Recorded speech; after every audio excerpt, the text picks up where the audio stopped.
Thanks for bringing me to your favorite spot. Oh, you're welcome. Thanks for coming. And Happy New Year. Yeah. Are you ready for the new year? I'm getting ready. It's always a process. It for is. me. Sort of winding down and imagining what's next and letting it happen. Yeah.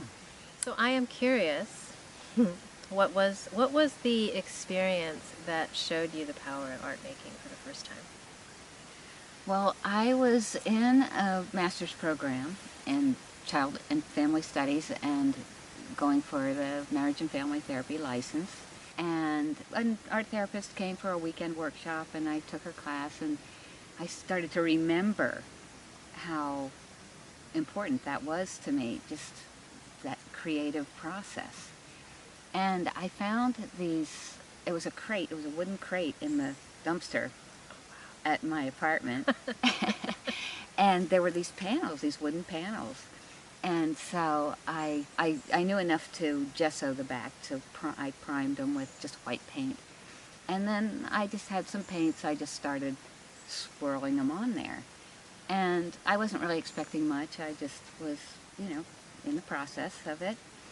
And what emerged was a dolphin.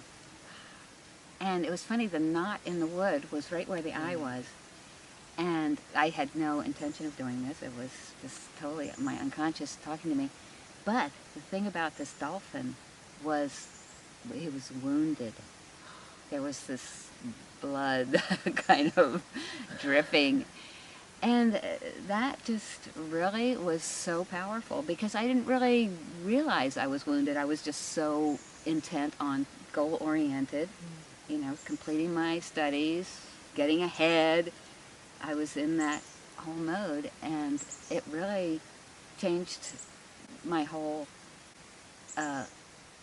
just value about what is really important. Yeah. I love that. Yeah. So you saw yourself in this dolphin. Oh yeah, for sure. And you had no plan going into the painting as in terms of what you were going to paint or whether it was going to even be something. Yeah. That's amazing. I Yeah. love that.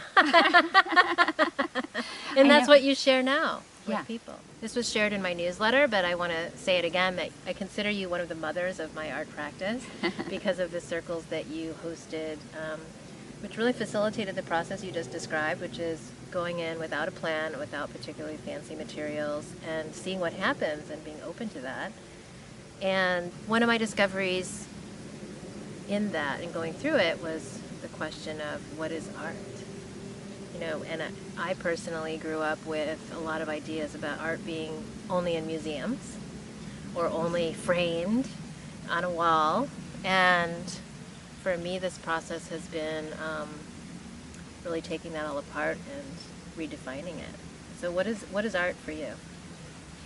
Yeah, I love the word that you use in the description of alchemy, because I think that's the archetype we tap into when we make art in the way that we're making art, is that wizard archetype, and the alchemy is when you know what alchemy means. It's you take the base elements and you turn them into gold. That's the traditional kind of meaning. And that's what really happens when you make art, because you're just starting with these elements that are unrelated, and then you put them together, and it's kind of also that concept of synergy, where the parts are, the whole is greater than the sum of the parts, and so that just happens, and you don't have to be particularly creative, you don't have to have had experience, or you could be super experienced. I mean, some people just will really take this time because they know how important it is to nurturing themselves.